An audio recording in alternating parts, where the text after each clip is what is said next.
याद रखो मेरी इस बात को, एक दिन आएगा जब भारत की पार्लियामेंट में किसी मुसलमान का मॉब लिंचिंग आएगा। वो दिन दूर नहीं है। नफरत करो और राज करो, नफरत करो वोट हासिल करो, नफरत करो सत्ता हासिल करो। ओवैसी ओवैसी ओवैसी ओवैसी, इन्हें वैसा है, इन्हें वैसा है। अरे प्यारे, मैं मरने को तैयार हूं, क्या करोगे तुम बोलो? मैं अपने मकसद के तहत मरने को तैयार हूं। मुसलमानों से मैं ये कहूंगा कि ये 2024 आ रहा है, ये आपकी लाशों पर बनेगी सरकार, चाहे किसी की बने। तब मुसलमानों की जुल्म ज्यादती इतनी ज्यादा हो रही है कि मुसलमान सब्र किए हुए हैं।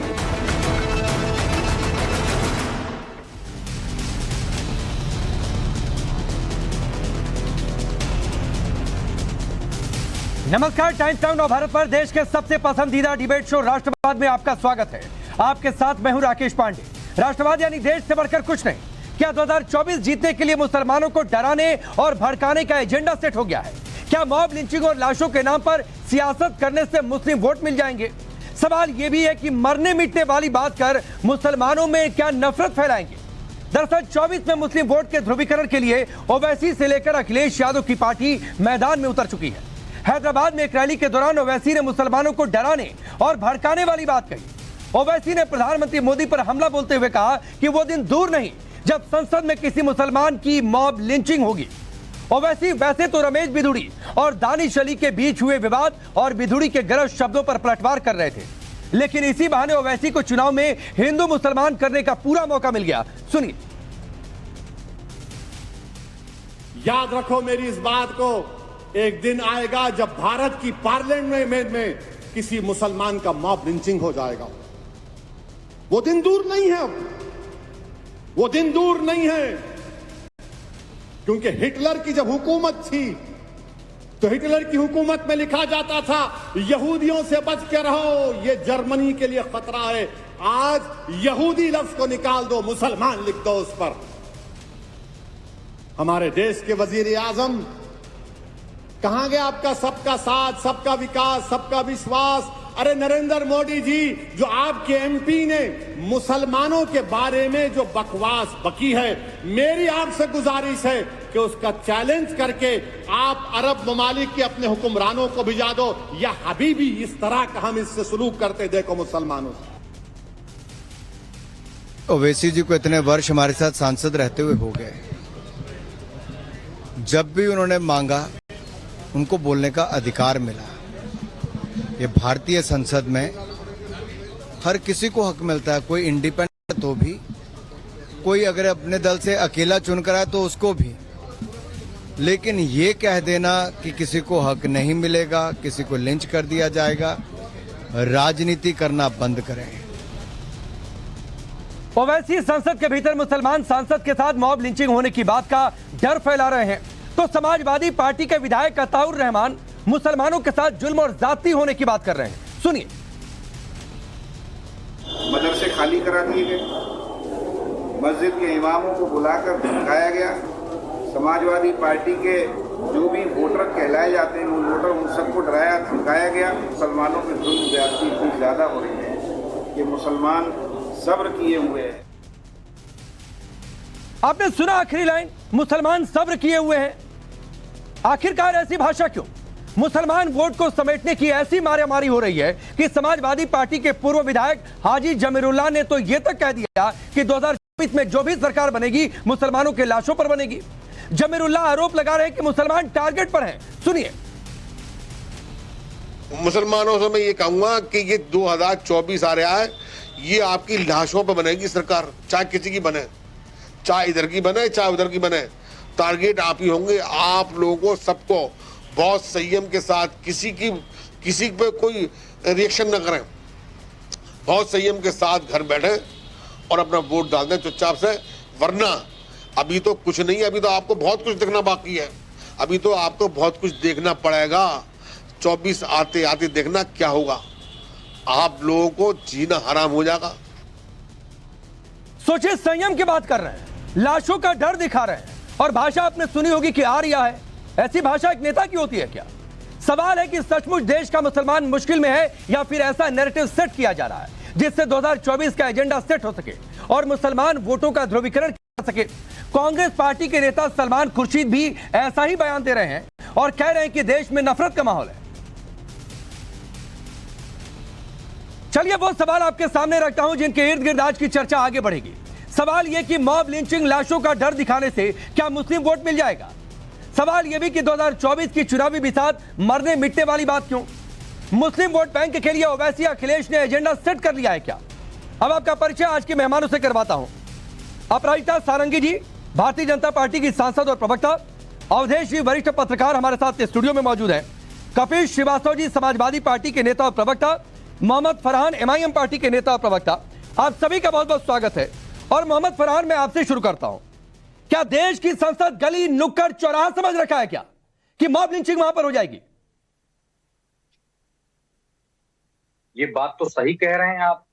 ये बात तो हमारे दिमाग में ही नहीं आई थी कि जो देश की संसद है उसको क्या नाम है, गली नुक्कड़ और या तो मोहल्ले की चाय की दुकान समझ रखा था रमेश बिदूरी ने, जो वहां पर खड़े होकर कहा था कि आतंकी, जिहादी, मुल्ले और एक शब्द जिसका मैं इस्तेमाल नहीं करना चाह रहा हूं, यह भी कहना आपके लिए उचित हो सकता है, हमारे लिए उचित नहीं है। नहीं मोहम्मद फरहान, हमारे लिए भी उचित नहीं है। और हमने कहीं से रमेश बिधूड़ी की बात को सही नहीं कहा, उस पर सवाल उठाए, उस पर सरकार से भी सवाल पूछे। और मुझे जहां तक ज्ञात है कि बीजेपी के भी किसी नेता ने उसका समर्थन नहीं किया है। उन्हें क्या एक्शन करना है वो बीजेपी देखेगी। आप लोग सवाल उठाइए, हमने कहीं से समर्थन नहीं किया है। और हम रमेश बिधूड़ी के लिए भी कहते हैं कि गली नुक्कड़ की बात नहीं है, कैसी भाषा का इस्तेमाल होगा। और ये बात आप कह रहे हैं मोहम्मद फरहान, सुनिए उस पर जवाब देंगे अपराजिता जी। लेकिन सुनिए, आपने गली नुक्कड़ और आपने सही बात कही। वारिस पठान ने क्या कहा था? वारिस पठान ने क्या कहा था? 100 पर भारी 15 करोड़। अकबरुद्दीन ओवैसी ने क्या कहा था? धमकियां दी गई देश में 15 मिनट के लिए पुलिस हटा लो। आप कहते हैं मॉब लिंचिंग की बात। आज डिबेट पुलिस पे है, 15 मिनट डिबेट पुलिस हटाने वाले पर बुलाए हैं। 15 मिनट डिबेट पुलिस हटाने वाले बयान पर नहीं है। मेरा आपसे सवाल था कि क्या गली नुक्कड़ चौराहा समझ रखा है क्या देश की संसद को, कि वहां पर मॉब लिंचिंग की बात कर रहे हैं, मुसलमानों को भड़का रहे हैं? ये रमेश बिधूड़ी के लिए सही सवाल था। ये आपका जो सवाल है ये मेरे लिए नहीं होना चाहिए, रमेश बिधूड़ी के होना चाहिए। रमेश बिधूड़ी के लिए भी सवाल था जब था, और आज आपके लिए भी सवाल है कि देश की संसद कोई नुक्कड़ या चौराहा नहीं है कि आप वहां पर मॉब लिंचिंग की बात करेंगे। अच्छा ठीक है, आप एंकर हैं, हम प्रवक्ता हैं। हम समझते हैं कि हम लोगों को, आपको एंकर रहना चाहिए और मुझे प्रवक्ता रहना चाहिए। आग लगाने की मेरी छूट बात दे दी जाए आपको। आप मेरी बात सुनिए। आपने जो सवाल किया मैं उस सवाल का उत्तर दे रहा हूं। साहब मेरी बात, आपने बोला आप अच्छा बोलते हैं, आप उत्तेजित भी अच्छा होते हैं। नहीं मेरे बोलने की चिंता मत करिए सर, आप अपनी पार्टी की बात अच्छे से रखिए। फरहान, डिबेट पर आते हैं, थोड़ा तमीज सीखिए बात करने की। आपकी बात काटी गई है, आपको नहीं कहा गया कि आप उत्तेजित होते हो और फलाना करते हो। नहीं, आप देश में आग लगाना चाहते हैं टीवी पर बैठ के, और एंकर आप रोके भी नहीं। मोहम्मद फरहान सुनिए, मोहम्मद फरहान बदतमीजी से, मोहम्मद फरहान रमेश बिधूड़ी की बात को यहाँ कोई जायज नहीं ठहरा रहा है, कोई वहां पर जायज नहीं ठहरा रहा है। आपको मौका मिल गया मुसलमान वोट बैंक को भड़काने का कि भड़का लो इस देश के मुसलमानों को। अरे मेरे भाई आप तो क्या नाम है, उल्टा चोर कोतवाल को डांटे। आप वही वाली कहावत हो गई है कि गाली बक रहा है कौन, आतंकी कह रहा है कौन, जिहादी कह रहा है कौन, मुल्ले कह रहा है कौन, कटमुल्ले कह रहा है कौन, और आ गए लाठी लेके हमको मारने के लिए। ठीक है, नहीं मैं लाठी लेकर नहीं आ रहा हूं भाई, मैं लाठी लेकर मोहम्मद फरहान बिल्कुल नहीं आ रहा हूं। अपराजिता जी, सारी गलती आप लोगों की है, आपकी पार्टी के नेता की है। मैं आ रहा हूं मोहम्मद फरहान, चूंकि आपने बार बार नाम लिया तो जवाब लेना भी उचित है। रमेश बिधूड़ी नहीं बिल्कुल बोलने दूंगा, बिल्कुल बोलने दूंगा। लगातार आप बोल रहे हैं पिछले 3-4 मिनट से। अपराजिता जी, मुझे पता है, आप बोलने नहीं दे। आप सबको मेरा नमस्कार। देखिए, ऐसा है कि जहां तक आदरणीय प्रधानमंत्री मोदी जी की सरकार का सवाल है और भारतीय जनता पार्टी की बात है, हम सबका साथ, सबका विकास, सबका विश्वास को आधार कर काम करते हैं। हमारे लिए सब समान है, क्या हिंदू, क्या मुस्लिम, क्या सिख, क्या ईसाई, और मैं आपको बता दूं, जहां तक विधुरी जी का सवाल है, मैं उस समय संसद में, लोकसभा में मौजूद, ये घटना हुई, मैं यही तो पूछना चाह रहा हूँ। और आप सबको ज्ञात है कि भारतीय जनता पार्टी सरकार कभी भी गलत व्यवहार को समर्थन दे सकती है। 23 सितंबर मोहम्मद फरहान आप बार बार रमेश बिधूड़ी का नाम लेकर सवाल पूछे तो अपराजिता जी का जवाब तो सुनिए, उसके बाद क्रॉस कर लीजिएगा जो उसमें ठीक लगेगा। ऐसा नहीं है कि जब वो लगातार बोलती रहे आप बीच में आते रहेंगे। नहीं, पहले सुनिए मोहम्मद फरहान, आप शांत रहिए, अपराजिता जी को सुनिए, फिर उससे सवाल पूछ लीजिएगा, आपको मैं फिर मौका दे दूंगा, लेकिन बीच में नहीं। अपराजिता जी आपको सुन रही थी, अभी सिर्फ अपराजिता जी की आवाज होने आ रही। रुक जाइए मोहम्मद फरहान, आप शांत हो रहे हैं, अभी सिर्फ अपराजिता जी की आवाज होने आ रही है। आप इन्हें डाउन करें, इस तरह की व्यवहार में तो मैं बात नहीं कर सकती हूँ। मुझे अपराजिता जी आप अपनी बात रखिए, जवाब दीजिए जो सवाल पूछा गया। देखिए, अभी सिर्फ आपकी आवाज।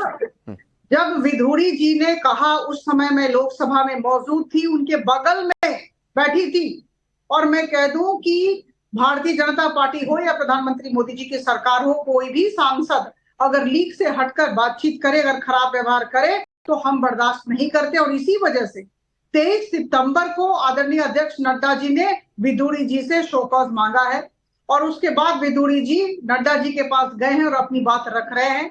तो मुझे लगता है कि जो भी कार्यानुष्ठान ग्रहण करना होगा, बहुत सोच विचार कर भारतीय जनता पार्टी जरूर करेगी, सरकार जरूर करेगी। जो गलत होता है वो गलत होता है, लेकिन एट द सेम टाइम मैं कह दूं, उस समय मैं मौजूद थी, इसलिए मैं कह रही हूं कि डैनिश अली साहब की तरफ से भी बहुत सारी बातें हुई, लेकिन वो अलग बात है, निशिकांत दुबे जी ने भी उस पर प्रश्न चिन्ह लगाया है। लेकिन जहां तक विधुड़ी जी का सवाल है, हमने किसी ने उनका समर्थन नहीं किया। मैं तो सांसद हूं, मैं तो वहीं बगल में बैठी थी, हमने किसी ने उनका समर्थन नहीं किया। और हम सब चाहते हैं कि वो शो कॉज नोटिस का जवाब नड्डा जी को दें, और वो जरूर देंगे। ठीक है। और जहां तक ओवैसी जी की बातों का सवाल है, अगर नहीं चलिए अनुमति दे तो मैं उस पर भी कुछ कहूं। आप बोलिए अपराजिता जी, जल्दी से 20 सेकंड, फिर मैं आ रहा हूं फरहान आपके पास दोबारा। देखिए, जहां तक ओवैसी जी की बातों का सवाल है, मैं कह दूं कि जब भी ओवैसी जी उठकर खड़े होते हैं लोकसभा में, उन्हें बोलने दिया जाता है और बड़े सम्मान के साथ उन्हें सुना जाता है। जब जब उन्होंने चाहा है वो बोलते हैं। तो इस तरह की बातें कर देना कहीं ना कहीं मुझे लगता है अपरिपक्वता की निशानी है कि संसद में लिंचिंग हो जाएगा। इस तरह की बातें मुंह से निकलनी नहीं चाहिए। इस तरह की बातें बिल्कुल गलत हैं, और जो गलत होता है वो गलत होता है। मैं कह दूं, मोदी जी की सरकार हर एक कार्यक्रम में, हर एक गवर्नमेंट प्रोग्राम में मुस्लिमों को, जितने भी मुसलमान भाई बहन हैं, उनको हम बहुत अग्राधिकार देते हैं। 2-3 तथ्य देना चाहूंगी, समय नहीं है। ठीक है अपराजिता जी, मैं दोबारा लौट कर आता हूं। मोहम्मद फरहान मैं आप ही के पास आ रहा हूं। 15 दिन का शो कॉज नोटिस है, तो 15 दिन पहले तो इंतजार कर लीजिए, फिर उसके बाद ना एक्शन हो तो सवाल उठाइएगा, मैं उसके साथ हूं। अब नंबर 2 की बात, मॉब लिंचिंग की बात आई तो वारिस पठान अकबरुद्दीन की बात, 15 मिनट के लिए पुलिस हटाने की बात, क्या वो मॉब लिंचिंग वाला बयान था, हाँ या नहीं? ऐसा है कि ये आप सैकड़ों बार 15 मिनट कह चुके हैं। इस पर एक दिन डिबेट बुला लीजिए, इस पर स्पेशल। नहीं बता दीजिए मॉब लिंचिंग वाला बयान था कि नहीं था, मुझे बस इतना जानना है। आपकी परिभाषा में वो मॉब लिंचिंग के क्राइटेरिया में आता है कि नहीं? मुंह में अपनी जबान डालने लगते हैं, इसलिए मैं चुप। अभी आप मैडम को कितने धैर्यपूर्वक सुन रहे हैं। नहीं, मैं आपको भी सुनूंगा, इसी पर बोलेंगे तो आपको भी सुनूंगा, इसी लाइन पर जवाब देंगे तो। भी आप पक्षपात करने लगा है। नहीं कोई पक्षपात नहीं, आप क्वेश्चन की लाइन पर रहिए फरहान, मैं बिल्कुल नहीं आपको इंटरप्ट करूंगा। मुझे डाउन कर दिया, मेरा ऑडियो बंद कर दिया, मैडम को सुना और मुझे मेरा 30 सेकंड आपको अनइंटरप्टेड, लेकिन मेरे सवाल का जवाब चाहिए मुझे। मुंह में जबान डालने लगते हैं। 30 सेकंड आपको अनइंटरप्टेड फरहान, लेकिन मेरे सवाल का जवाब, क्या वो बयान मॉब लिंचिंग वाले थे कि नहीं?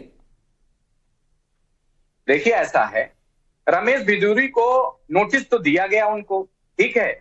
मैं मैडम से पूछना चाहता हूं, भारतीय जनता पार्टी की प्रवक्ता भी हैं, माननीय सांसद भी हैं, मैं मैडम से पूछना चाहता हूं कि जो पीछे बैठ करके डॉक्टर हर्षवर्धन जी और जयशंकर प्रसाद जी जो हंस रहे थे, उनको क्या मंत्री बनाने का आश्वासन दिया गया है कि उन्हें भी कोई नोटिस इश्यू की जाएगी कि जब आपका एक सांसद खड़े हो करके मुसलमानों को अभद्र टिप्पणियां कर रहा था, गलत बातें कर रहा था, तो आप क्यों हंस रहे थे? इसका भी उन्हें नोटिस दिया जाएगा या उन्हें भी मंत्री बनाने का आश्वासन दिया जाएगा? मुझे तो लगता है कि उन्हें मंत्री बनाने का आश्वासन दिया जाएगा, नोटिस नहीं दिया जाएगा। दूसरी बात मैं कहना चाहता हूँ, नुपुर शर्मा के मामले में क्या कार्रवाई की भारतीय अरे जनता सुनिए ना पार्टी ने? फरहान सुनिए, यहाँ पर मैं नुपुर शर्मा पर डिबेट नहीं कर रहा हूँ, नुपुर शर्मा पर डिबेट नहीं कर रहा हूँ। और अगर मैं सवाल पूछने लग गया फरहान तो आप जवाब नहीं दे पाएंगे। आप कहते हैं मैं बार बार बीच में क्यों आता हूँ। आप वारिस पठान पर जवाब नहीं दे पा रहे, आप अकबरुद्दीन पर जवाब नहीं दे पा रहे, आप बोल नहीं पा रहे कि 15 मिनट के लिए पुलिस हटा दो, ये बयान मॉब लिंचिंग वाला था कि नहीं था। आप कहते हैं मैं बीच में आता हूँ। अच्छा सुनिए पांडे जी धैर्यपूर्वक, उत्तेजित नहीं होना है। नहीं मैं उत्तेजित हो रहा हूँ कि नहीं हो रहा हूँ मोहम्मद फरहान, आप उसकी चिंता मत करिए। उत्तेजित नहीं होना। देखिए आपका बहुत अच्छा शो है और एक आप अच्छे एंकर हैं। अरे सर मत चिंता करिए, मैं अच्छा एंकर हूं बुरा एंकर हूं वो देश की जनता तय करेगी, इधर उधर की बात नहीं। वो मॉब लिंचिंग वाले बयान थे या नहीं थे, मैं पिछले 2 मिनट से आपसे ये सवाल पूछ रहा हूं। जयशंकर वाले पर पूछिए तो मैं जवाब देता हूं। अरे मैं आपसे जो सवाल पूछ रहा हूं आप सवाल तय करेंगे क्या? फरहान आप सवाल तय करेंगे कि मैं क्या पूछूंगा? नोटिस इश्यू होगा कि उन्हें मंत्री बनाने का आश्वासन दिया आप नहीं जवाब देंगे। चलिए कपिल श्रीवास्तव जी रुक जाइए, अब आगे बढ़ने दीजिए, 2 मेहमान इंतजार कर रहे हैं, रुक जाइए। कपिल श्रीवास्तव जी, अताउर रहमान ने कहा कि मदरसा खाली करवाया गया, मस्जिद के इमाम को बुलाकर धमकाया गया।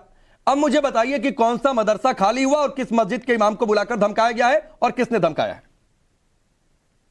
देखिए राकेश भाई, 1-2 मस्जिद की बात हो, 1-2 इमाम की बात हो तो आपको नाम लेकर के कोई बता।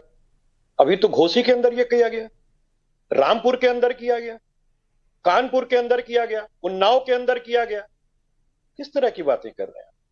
और मैं दूसरी चीज कहता हूं, अब मोदी जी अभी तो विदेश यात्रा करके आए ना, अमेरिका गए, वहां भी यह प्रश्न खड़ा हुआ। और पूर्व राष्ट्रपति जो हनुमान जी के भक्त थे मोदी जी के अनुसार, और उनके बचपन के मित्र ओबामा साहब, उन्होंने क्यों ये प्रश्न खड़े? फ्रांस के अंदर सीनेट ने क्यों खड़े किए? और मैं आज भी आपको कह रहा हूं, बड़ी विनम्रता के साथ कह रहा हूं, प्रधानमंत्री जी ने नई संसद के अंदर कितनी अच्छी बात कही अपने संबोधन में, और उन्होंने अपने सारे सांसदों से लेकर के विपक्ष के सांसदों तक बताया कि कैसे अब हम लोगों को नई संसद के अंदर जो है वो कितना अच्छा प्रामाणिक रूप से आचरण करना है।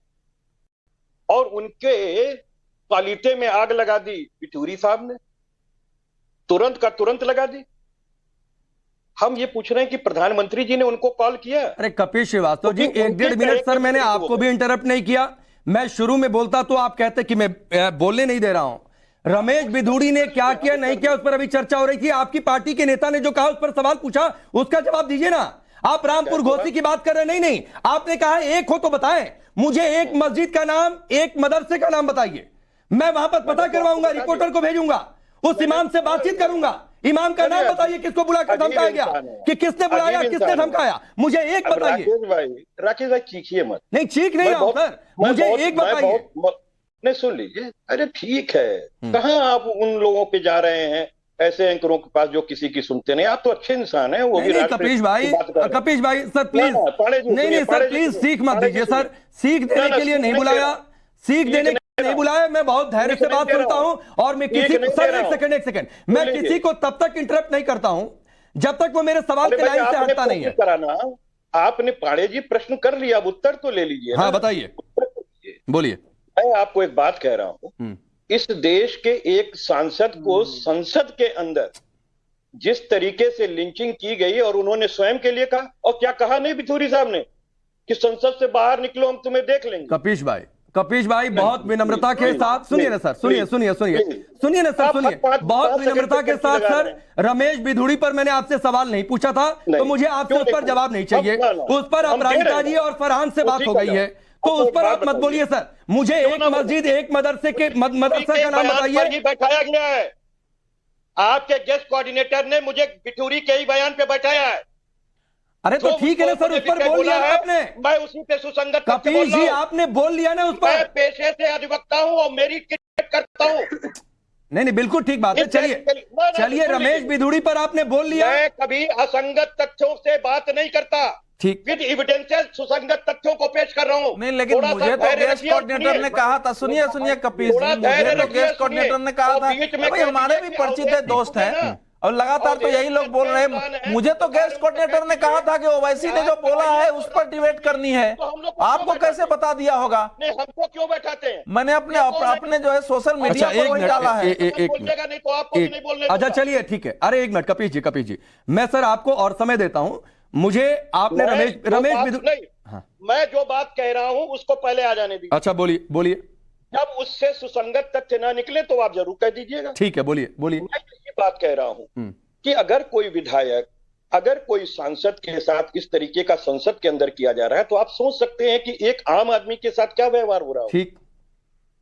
और अगर किसी अल्पसंख्यक के अंदर, समाज के अंदर इस तरह की अविश्वास आ जाए तो ये भी सरकार पे एक बहुत बड़ा प्रश्न है, क्योंकि विश्वास की भी बात है। सबका साथ, सबका विकास, सबका विश्वास, ये विश्वास क्यों खो रही है सरकार अल्पसंख्यक में, और वो भी अपने सांसदों में, अपने विधायक में? चलिए ठीक है, मैं जरा अवधेश जी की टिप्पणी ले लूं, वरना पूरा समय इसी में निकल जाएगा। आप ये दर्शकों के लिए बता दूं कि मस्जिद, मदरसा, उसका पता नहीं बता पा रहे कपीश जी कि किस मस्जिद और मदरसे के लोगों को बुलाकर धमकाया गया। आप तब तक पता कर लीजिए सर, दूसरा सवाल भी आपके लिए रेडी है। ठीक है अवधेश जी। देखिए गोरखपुर के एक मिनट कपीश जी, अब काफी कपीश जी अब मेरा नाम आ गया, बोलने दीजिए, डिबेट का समय बहुत कम होता है। देखिए ऐसा है कि रमेश बिधुरी ने जो कुछ भी बोला वो अक्षम्य है, निंदनीय है, उन पर कार्रवाई होनी चाहिए। इससे किसी का इससे दो मत हो ही नहीं सकता है, क्योंकि हमारी संसद तो छोड़िए, सड़क पर भी उस प्रकार की भाषा का इस्तेमाल नहीं हो सकता है। हमारे देश में सभी समुदायों को समान अधिकार है। लेकिन मैं आप कल्पना कर रहे हैं कि ओवैसी ने क्या बोल रहे हैं? अरे सुनिए एक मिनट, अब तक कार्रवाई क्यों नहीं हुई? नहीं ऐसा नहीं होता कि अब तक कार्रवाई क्यों। आपने कितने विधायकों पर कार्रवाई किया है जो कह रहे हैं कि हिंदू लड़कियों को जो फंसाने की कोशिश करे उसके चक्कर में मत फंसना? कितने पर कार्रवाई किया है? शफीकुर रहमान मर्द ने वंदे मातरम का विरोध किया, समाजवादी पार्टी ने कितने पर कार्रवाई किया है? और आप वकील हैं, लोग जानते हैं कि कार्रवाई के लिए समय चाहिए, न्याय चाहिए। आप क्या ले जाते हैं और फांसी चढ़ा देते हैं? मैं इसमें नहीं फंसना चाहता हूं। मुझे जो बात करनी है कहूंगा, उनकी आवाज कम करिए, ऐसे नहीं हो सकती है डिबेट। ठीक है अपनी बात पूरी करिए। कपीश जी प्लीज अभी सिर्फ देखिए ये कितने खतरनाक स्थिति, आप इसको 2024 से जोड़ रहे हैं। ये कह रहे हैं कि जर्मन में जिस ढंग से यहूदियों के साथ हुआ है, विश्व के इतिहास में नरसंहार का सबसे खतरनाक, सबसे घृणित और डरावना यहूदियों का नरसंहार है। 60 लाख यहूदियों का कत्लेआम हुआ था जर्मनी में। कैंप में 17 लाख मारे गए थे। क्या भारत के मुसलमानों के बारे में यही स्थिति कही जा सकती है? दुनिया में एक इतना पुराना सांसद सड़कों पर अपनी पार्टी में कह रहा है तो क्या वो देश में आग लगाना चाहता है? दूसरी बात वो कह रहे हैं कि क्या मुसलमानों की मॉब लिंचिंग हो जाएगी उसमें? मैं ये पूछ रहा हूं, मैं कपीश जी से भी पूछता हूं और दूसरे जो प्रवक्ता है फरहान उनसे भी पूछता हूं कि पिछले 6 महीने में असदुद्दीन ओवैसी का एक प्रेस कॉन्फ्रेंस बता दीजिए। समाजवादी पार्टी पिछले 6 महीने में एक प्रेस कॉन्फ्रेंस बताए कि उसने किसी मुसलमान की मॉब लिंचिंग पर या किसी मदरसे या मस्जिद को ध्वस्त किए जाने पर बिल्कुल निशाना बना के प्रेस कॉन्फ्रेंस किया हो। ठीक है, तो नहीं इसलिए इस ढंग से झूठ फैला पूरी दुनिया में और देश में आग लगाने की स्थिति जब तक आप लोग रमेश बिधुरी पर कार्रवाई नहीं करेंगे तो कार्रवाई कब तक? नहीं ये कोई सवाल नहीं है। देश में रमेश बिधुरी पर कार्रवाई नहीं होगी, कोर्ट में जाए लोग। ये भारत देश में नहीं, इस भारत देश में आग लगाने की अनुमति किसी को नहीं दी जा सकती है। 10 second Aparajita ji, 10 second please. Bharat देश में आग लगाने की स्थिति प्लीज। हमने रमेश बिधुरी की बातों को बहुत गंभीरता से लिया है और इसी वजह से उन्हें शोकॉज मांगा गया है। उन्हें तलब किया गया नड्डा जी के पास और अध्यक्ष जी के पास। उन्होंने बातचीत की, उनसे मुलाकात की। ठीक है, तो मुझे लगता है इतनी जल्दी कार्यान्वयन करना, 23/9 को उन्हें शोकॉज मांगा गया, तो कहीं ना कहीं ठीक है। चलिए वक्त इतना ही है। कपीश जी जाकर अपने नेताओं से पूछिएगा। हाजी जमीरुल्लाह की बात रहेगी जो कह रहे हैं 24 में मुसलमान की लाशों पर सरकार बनेगी, तो जाकर पहले अपने नेताओं से पूछिए कि इस तरीके के बयान क्यों देते हैं। आप सबका बहुत बहुत शुक्रिया। वक्त इतना ही है।